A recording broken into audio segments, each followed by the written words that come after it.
All right, welcome to Life Saga TV. Yesterday we had to do at an odd hour, but I thank God that still you people are very important and committed audience. You still came handy for me and watched my video.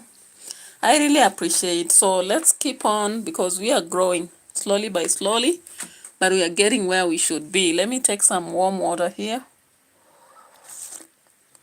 It's a kind of cold, but now sometimes we dare the weather because of what we are doing, guys. So thank you so much for coming handy for me. We are growing. We are at we have now 360 audience, I believe, and I know we'll be growing slowly by slowly, but I wish that we really grow as fast as possible and travel around the world. All right, so today there is USA drama and there is Kenyan drama, guys. Is this accidental? Look at this. All right. So, guys, in USA, the microphones picked up conversation between US President Donald Trump and the European leaders as they gathered for the talks at White House, guys. Was it accidental or did they aim to? You know, Trump sometimes can be a very funny person. Yeah, so most of you have been watching around, ladies and gentlemen, on the hot mic aspect. The magnifier of sound, descendant of 150-year-old technology, actually came out on Monday and added its long history in cutting through the most scripted political spectacles when it captured some moment between and the 8 European leaders. They were chit-chatting around the White House.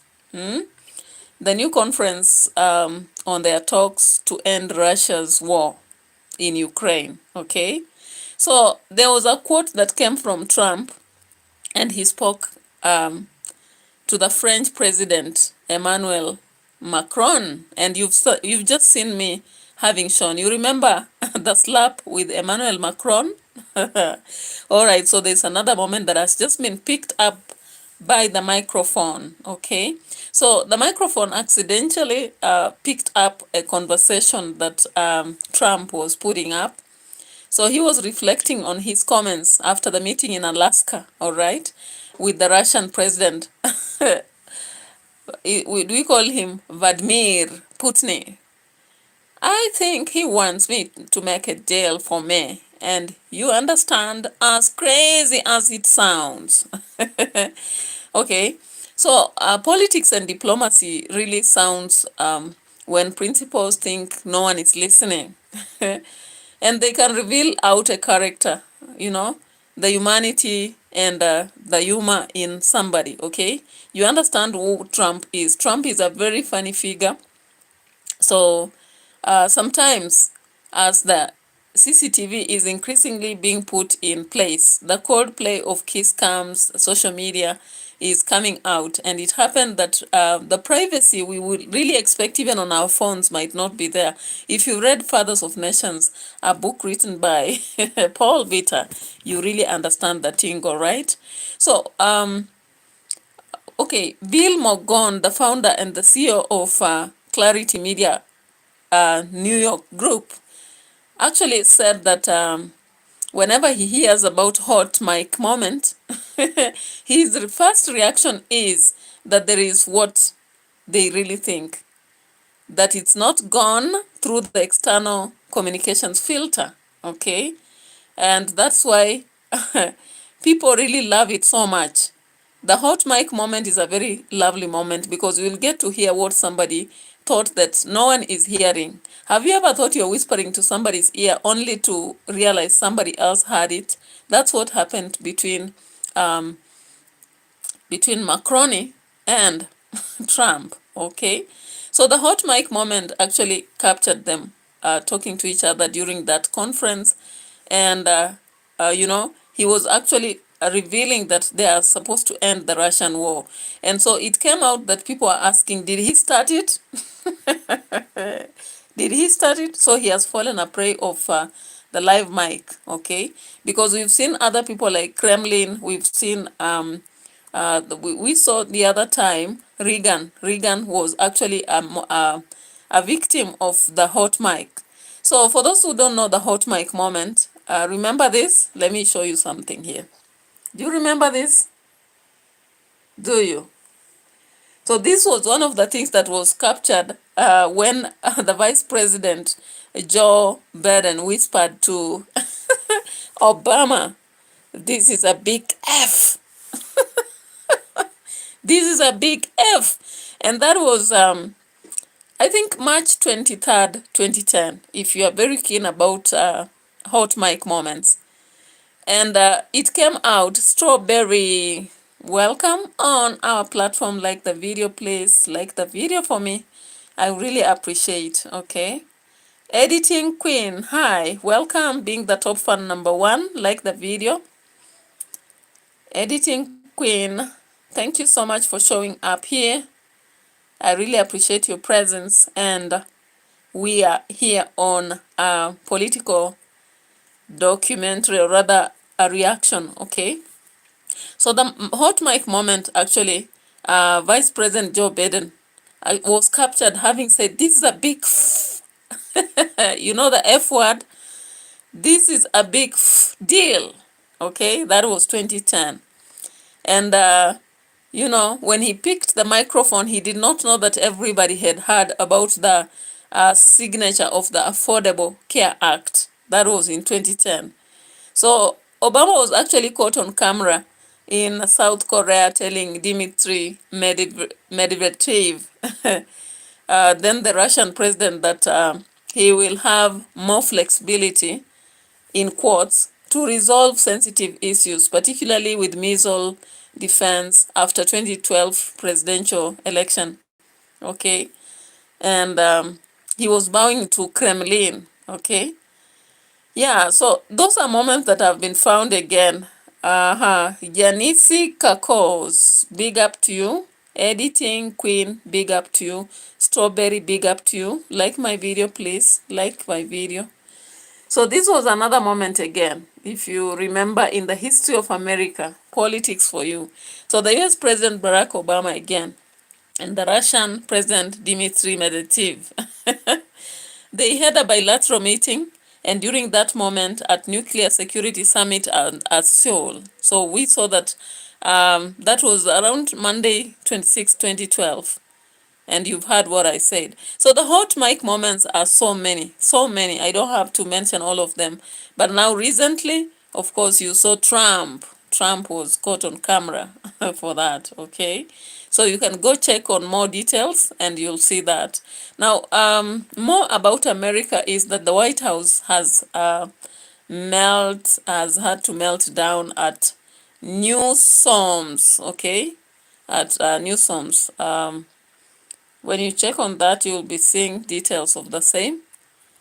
Yeah, the trolling with spectacular self-on. So, of course, there was a brush off on Gavin's Newsom's trolling when Trump, okay, there was insistence that Trump never thinks about California governor before posting a meme about him. I hope you've been looking at the memes at Trump, okay? So Newsom's press team has actually had to switch up his messaging to memeified all caps towns and AI span parodies to troll President Trump's administration, okay? So the White House communications director Stephen Chung has posted about the account, and Deputy Press Secretary Abigail Jackson has really called the Newsom's posts very weird and not all funny, okay?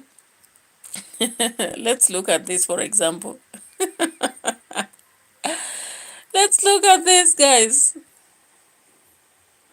Let's look at this. Look at Trump, guys. Look at Trump. I don't think about you at all. I feel bad for you. Strawberry, thank you so much. Thank you so much for your comment. Okay, thank you so much. So, guys, go look for memes on Trump and see whether this is real. Okay. So, Abigail was like, "Thank you for your attention to this matter," and Trump told them, "Okay." Now, does the meme make sense? That's what Abigail had to ask by looking at that. Okay.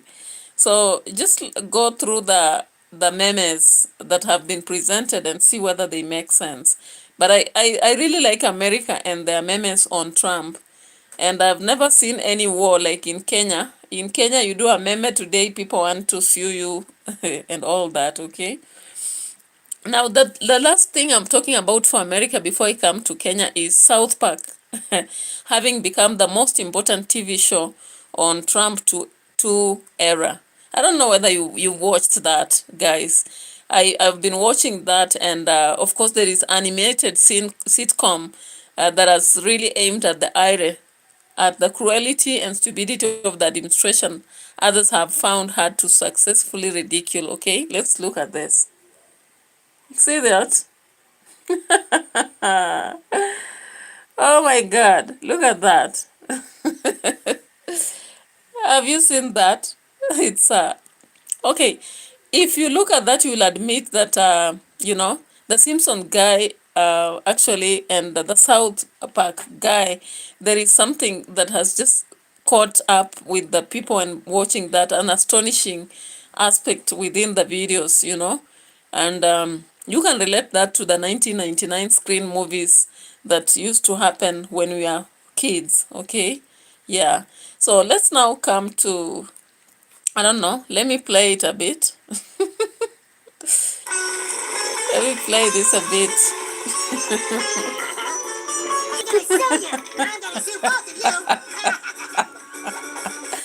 All right, that's just a part of that video, guys. You can watch more in the video. Let me come back to Kenyan politics now, guys. I've had enough of the American politics and right in the memes and in the videos, guys. So come back to Kenya, and we'll start from America again. Matiangi, who is vying for the presidential seat in Kenya, has just dropped a bombshell on President Ruto. He's actually downplaying what Ruto is giving excuses. Why give excuses? Nani, wacha kupeana excuses, okay?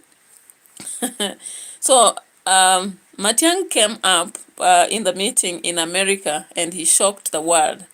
And the whole country, actually, he was campaigning for the votes, the fact that people should vote. The problem with Kenya, we complain a lot before elections, but when elections come, you realize that many people don't vote. I was somewhere today during the funeral I went to attend, and somebody was like, yeah, many Kenyans complain, but when it comes to even IDs, just getting the IDs or voters card, they don't go for that. Apart from that, we also have a problem when it comes to voting day. People don't go to vote, and they automatically give somebody else who they don't want leadership. So Matiang was actually talking in USA, America, and he was reminding people that they should go for voting. And apart from that, he's soliciting for actually the votes from outside, meaning that polling stations should be raised in America. Let's partly listen to him. I'll be skipping some parts because I'm not going to play the entire part, guys. Actually, the American aspect has really made my day, okay? The Ministry of Interior, for example, 2/3 of the time you operate on adrenaline because you sleep with phones on either side of your bed. There is no single night that you'll go through the night without those phones ringing, and none of them calls you to wish you happy birthday. My work is easy because I use Quicken. Here's how I get commercial break. Sorry for the commercial break. Sorry for the commercial break. Citizens hijacking a police vehicle and driving it around. The anger and pain and frustration down below is unprecedented. I have not seen it before. Those of you who have come from Kenya recently, you can bear me out on this. The population is angry, frustrated, and especially disappointed because of unfulfilled promises, constant piling of lie after lie, failure in critical sections of our society and our economy. The challenges we are facing now in the education sector, nearly chaotic. No one knows what's going to happen next. Capitation not going to schools. I am told, because I speak to a lot of principals these days, that the schools are going to close a bit early because, of budgetary challenges and so on. All these are signs of state failure. But the one that worries me most, and the one that should worry you most, is one, that level of violence.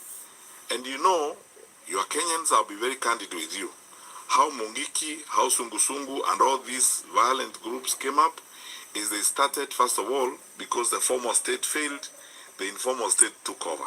So as a result of the violence and the recklessness that we have seen from the formal state, the vigilante industry is going to start growing.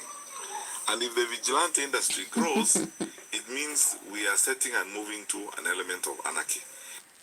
So Matiang is predicting anarchy in Kenya. He is referring to Sungusungu and Mungiki. Of course, we remember what happened in Kenya during those times, and he's giving the origin of what happened. Ladies and gentlemen, what do you think about this? Drop the comment in the comment section and let us understand whether you reason the same as Matiang or you have a different thought. Do you think he's just trying to drive a point that is not at home? Remember, there have been questions raised on him, but let's leave alone that because we've already talked about that earlier, and we are now talking about the current and seeing what Matiang is actually driving home in his speech. Guys, let's listen to this. He's already pointed out the failures in education and other section. Of course, me and you who are in Kenya know what is happening. Of course, I do business in writing books and selling, and it's so hard. You can't sell books to schools currently. You go to schools, they'll tell you they don't have money, capitation has not arrived, and such things. And of course, you remember term 2 was supposed to be closed. Closure was supposed to be a week later, but schools went on to close even 2 weeks earlier. All right? Term 3 is now coming. This is a very heavy week term because most parents have paid almost 3/4 of the fee. And whatever they are paying in third term is very little. Again, when it comes to purchases, for example, exam material and all that, they are required. Now, there is also a bad habit that has come up in schools, possibly bribing of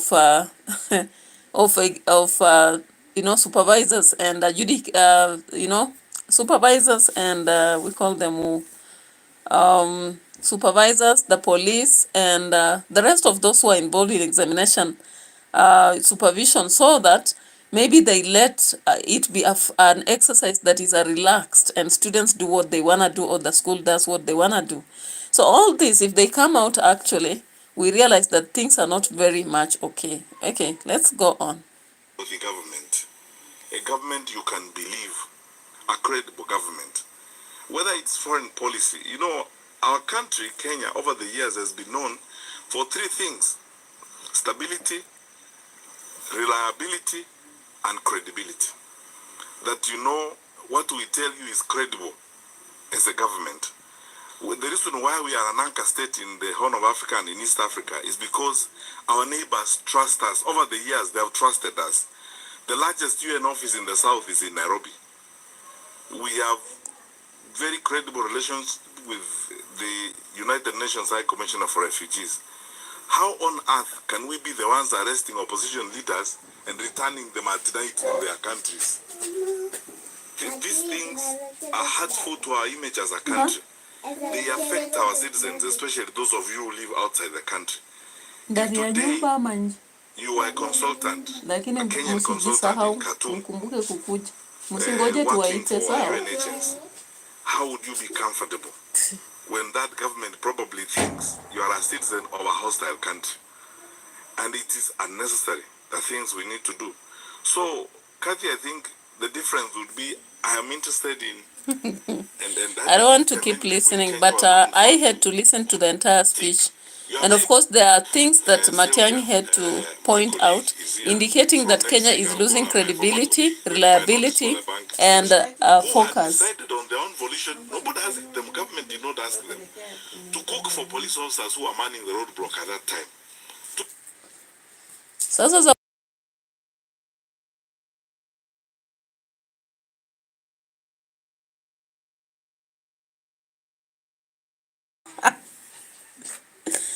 my goodness. Two of them lawyers in Machakos. They had come together, organized themselves, and they were supplying food to those police officers, cooking for them every day. They actually created a makeshift kitchen. The government did not give them budget to do that. They volunteered. You asked me about my experience in public service. I've said it was a wonderful experience, and I succeeded because I trusted the people I worked. If you have a good history, why are you attacking others? Give them your history. That's all you need to do. And you will be fine. The other thing I'm going to say, and I'm going to apologize saying this, let us not be caught up in our tribal cocoons. That's not going to help. For example, if I'm from, what is it called, Mulima? So I don't know whether the individuals in this meeting were indirectly also talking about Gachagua, because you can see that individual is saying, don't attack others, just give your profile. He's also saying, in politics, let's show what we'll do and not talk about what others have not done. So I'm not understanding, because in politics, actually, how do you go about to just talk about you? I've never seen in politics, even in America, when you talk about Obama, for example, talk about Trump, go to Jamaica currently, they are on the streets actually campaigning. You will see that JLP will talk about PNP, PNP will talk about JLP. So this guy is talking, but does he make sense? The guy that has just spoken, I have not shown his face. Is he making sense? Because you cannot tell me that you will talk about politics without showing what the other person has not done. Politics is found in a manner that you have to show what somebody has not done. Now, guys, let me ask you one thing. Currently, Kidero has been pushed to politics again, all right? If you saw some videos recently, you must have seen that Kidero is interested in the gubernatorial seats of Nairobi. Guys, Wanyonyi went back to Bungoma, and we have seen so far we are still remaining with Sakaja, and we are having Babu Owino. And Babu Owino has actually won the heart of so many people. Now, who is pushing Kidero to come back when he had cases? You know, you remember the cases that were really he was facing, and people said that he was facing the cases because he was attacking the government. Now, what makes him better currently? You know, this is what I don't understand about Kenyan politics, ladies and gentlemen, because if you are there and you failed, how do you come back and you're better?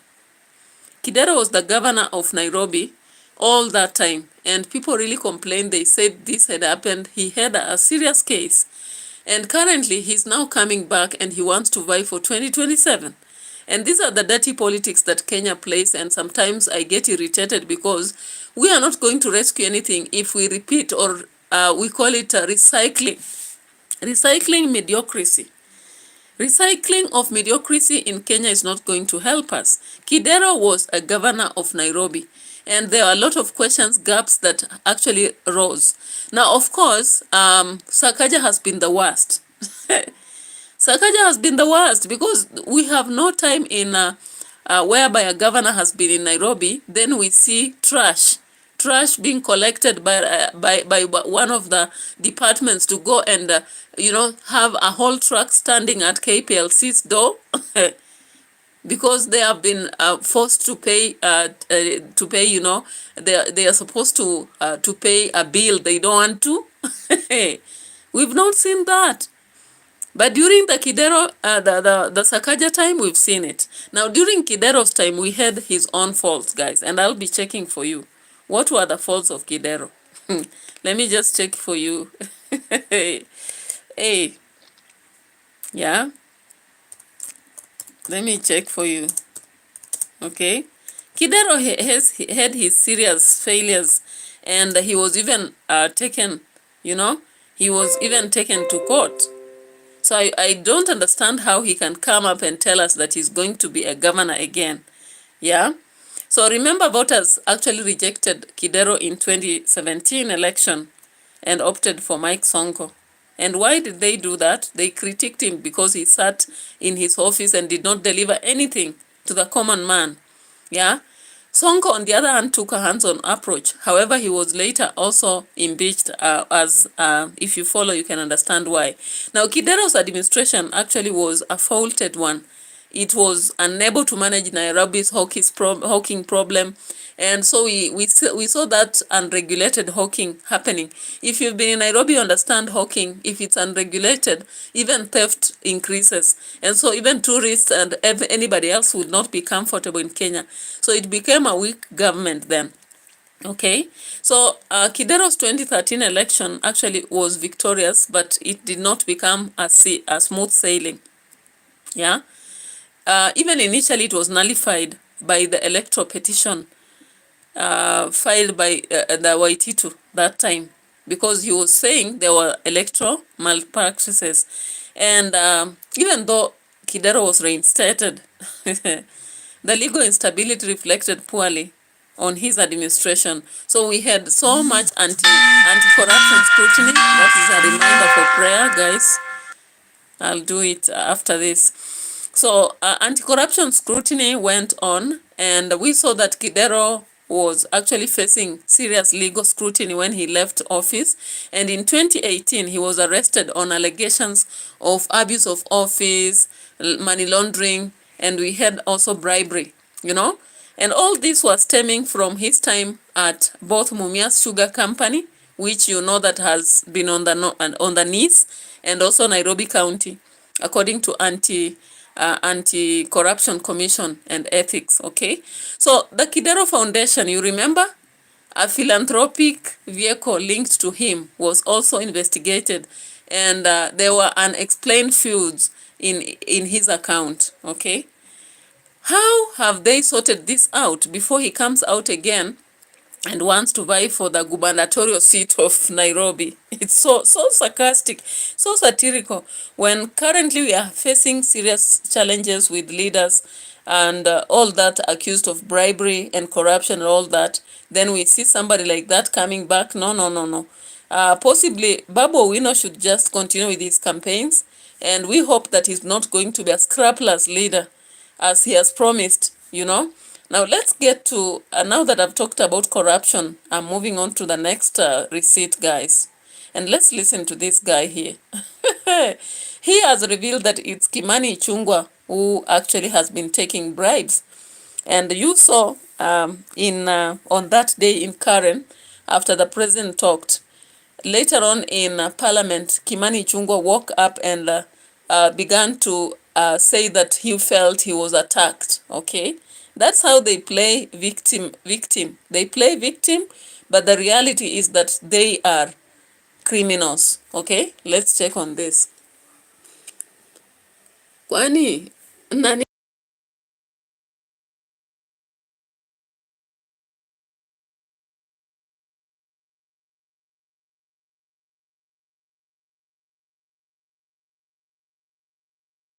Those are the simple presents za watoto. Unanunua hiyo kitu kama hiyo tu. The bill that is being, the act that the president mentioned, the anti-money laundering, was sponsored by the leader of majority. Actually, we should not even start with the president. We should ask the leader of majority whether he bribed the committee, the jailer committee, and how much he has given us. It is good that EACC is now going after Wetangula and the majority leader, and I would say William Ruto.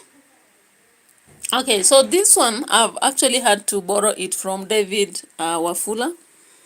David Wafula has shared it. Okay, so let me just check on something here again. Kimani Ichung'wah, man. Ni kama Kimani Ichung'wah anatupwa nje ya hesabu kwa sababu the man is talking with bitterness.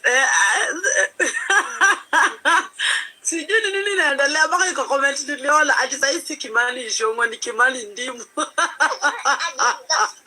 Anyway, wacha nionyeshe venye amesema. Ndio ya kwanza. Ati I have been treated like a bull fattened for slaughter. I used to fight my own people. Only to be cast aside when my usefulness is over. Now they want to dump me, but I will fight back. Hivi vita atingilili sisi atukukua mkifataniana wawi there. Wawi? Anyway, next.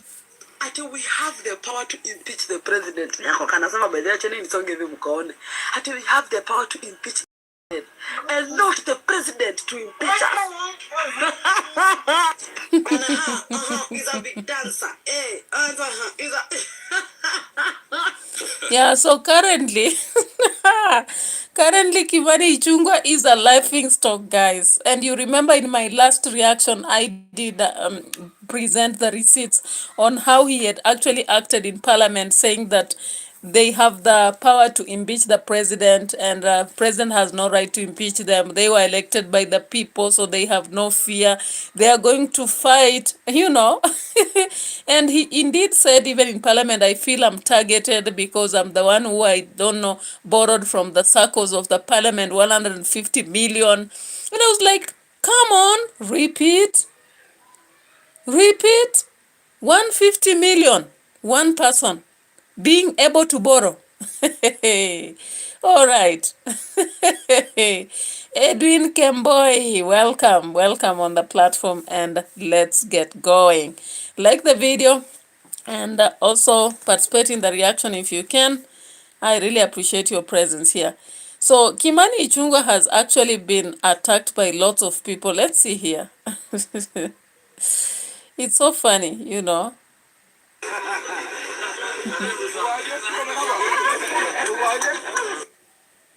Hey.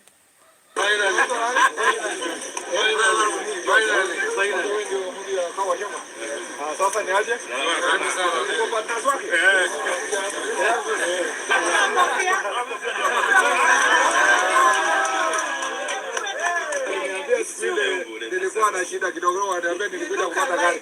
Nimepata kazi hapa Kirinyaga. Okay. So, tufanye okay.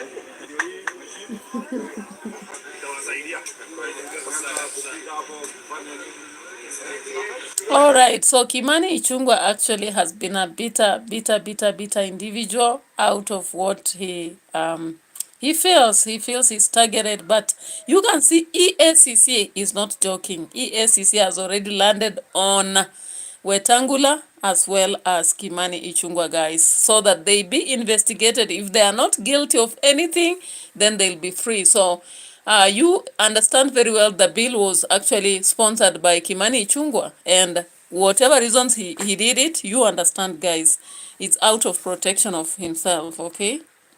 Which was performing my conjugal rights. So I chose that which is more important, which was more important to me. Come on, Babu. Than attending the broad-based government. Father, that was something else to do. I've baptized it well, you know. Babu, I do agree. Some activities rank higher than broad-based PG meetings. Forget conjugal right. Babu, I do agree. Some activities rank. Okay, so Babu is ballistic about everything in government, guys. So let's get something. There was some video here I wanted to play. Sometimes it becomes difficult to find what you have to. But let's just get to it.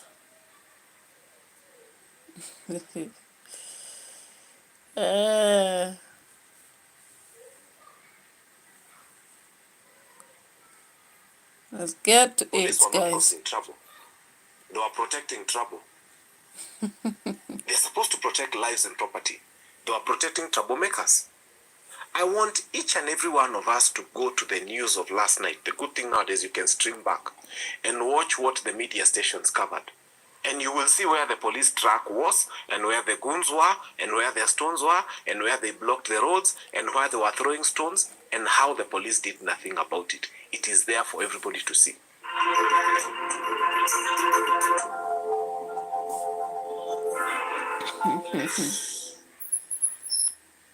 Coming from some of those opposition leaders, because they were being told, if you go there, you'll find goons. Then they say, oh, if they are goons, I'm not going. Ricky G has a heart of steel. He walks on the stones. He deals with the tear gas. Gunshots fly and we still address people. Is there trouble in paradise that is in opposition? I don't see any trouble. What would the trouble be? Is this united opposition united? Because we have heard there's word going round is there's trouble. Let's say someone wanted to leave the united opposition. Where would they go to? Government, ODM, any other party? With who? Who would follow them? Name one opposition leader and say he goes to government. Who will follow him? Who will follow him? Who of his followers? In fact, he'll be called a traitor and he's going to lose his following. You go to, if you think you're a good opposition leader and you think that being in government is good, go. And you'll test what has happened to Baba. Just go. We are there. So guys, currently, of course, you know, very many people are talking about the fall of Raila Odinga. And I know it's a very sensitive matter. When you talk about it, people are like, oh, stop talking about it. But the reality is that out of all that has happened, out of all odds, Raila Odinga has actually lost popularity. Because you look at the members within his party, talk about Richard Onyonka and people like Babu Wino, talk about who else, Sifuna himself, even though he comes around and presents everything as if he's still with the opposition, he is not. And some of the people within that party have detested what is happening there. Of course, if you watch Herman Manyora show, you know what I'm talking about, okay? And that's why you can see that a lot of people are willing to walk out. Or even if they are going to vie for the positions, they are not going to vie as ODM but as individuals. And they'll always have to say that during the times they are actually vying. Or rather, when they are campaigning out there. So I can agree with what this fella is sharing out here. I think it's very clear from whatever he's sharing. Now, guys, Manyora has something here, and let's listen to it. Manyora has shared something here. The organization could have been greater. The reception would have been more overwhelming. But we must give it to the man of God, the son of Mau Mau, to be able to pull out that feat of yesterday is indeed a testimony to the sort of person he is, namely a tough politician. And that anybody who has been underrating him needed no further proof that Rigathi Gachagua is no pushover. So guys, why am I playing this? Of course, I've heard from some people that Rigathi Gachagua did not attract. I think it's Lequeen, in fact, who is saying that Rigathi Gachagua did not attract a following as Raila Odinga has, okay? That aspect of attracting following, actually of having emotional touch like other people have had, like before Uhuru and Ruto have done. But then Manyora has come up with a different aspect. I don't know if your thought is contravening this. You can actually share in the comment sections for now as we end this show, because I'll end up at 42 minutes about there. Aspect that is so critical to 2027. When you have the most powerful politician in the opposition not being seen as a possible presidential candidate. It was always haunting. The most powerful politician stepping aside for much richer candidates is a challenge the opposition is going to have to deal with. And to Gachagua himself. How is he going to handle this animal? In deciding in deciding whether or not to run, it's going to be a big, big headache to Gachagua. You see, you have it. It is you who can wrestle the thing down. You can wrestle.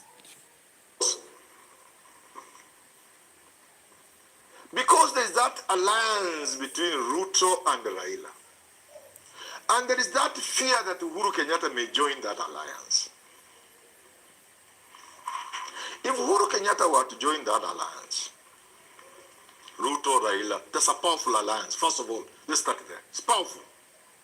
And therefore, the doubt about their ability comes to play much more now. If Ruto, Raila, and Uhuru are together, the choice of who to face, who to give to face the Gachagua is a serious choice. Because now you are dealing with a machinery that is impossible.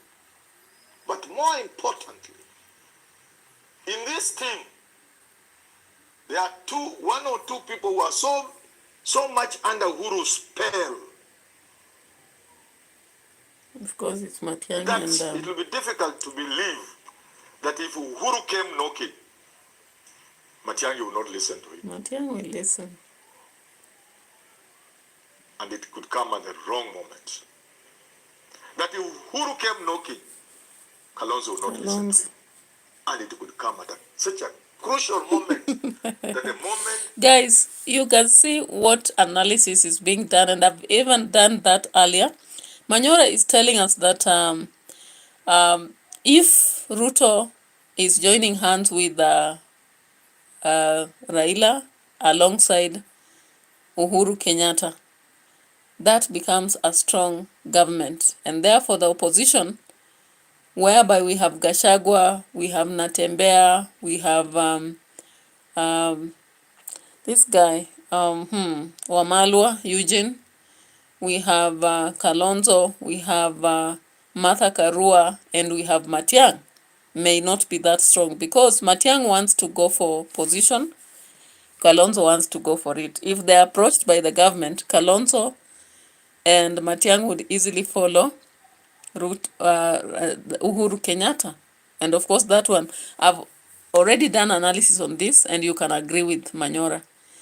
That analysis, I've already done it earlier, saying that Matiang might follow where Uhuru will be, just as Raila, not Raila, but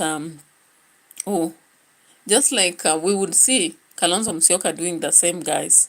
Parliament through the Hey. speaker. Of course, other than the Supreme Court. Yes. But the point being, if these people are so, serious about this matter, because allegations are extremely serious, okay? Coming from this man who consumes intelligence, when it's raw intelligence, okay? They should summon the man, use privileges they have in Parliament, because under rule number 191, Parliament, through the Speaker, can summon anybody. Anybody means a president other than Jesus Christ and Allah. Yeah? They can all be summoned. William Ruto must be summoned if they're serious. Yes. And last week I told you, Moses Masiko Etangula will do nothing. I told you. Yeah, you saw. Yeah. He did nothing about it. He's going to do nothing about it. But if they're serious, using rule number 191, summon William Ruto to come and explain, to come and provide. Critical government is okay.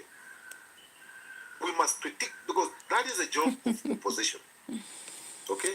Yeah, so that is a story for another day, guys. The aspect of impeachment, is it going to happen? Because they have indicated they will, but so far we don't know whether they filed that, and we've seen the war that has started, the drama. And of course, if you watch Ndura Wariugi, especially on Plug TV, he said this long ago. He talked about this drama that will unveil in Parliament. Okay? He talked about that drama. So let's wait for it, guys. Otherwise, I really appreciate your presence. Everybody who came handy for me, you're so lovely. And I really appreciate, because I'm growing slowly in this political analysis, political space, but I'm liking it, guys. So thank you so much. Have a good day.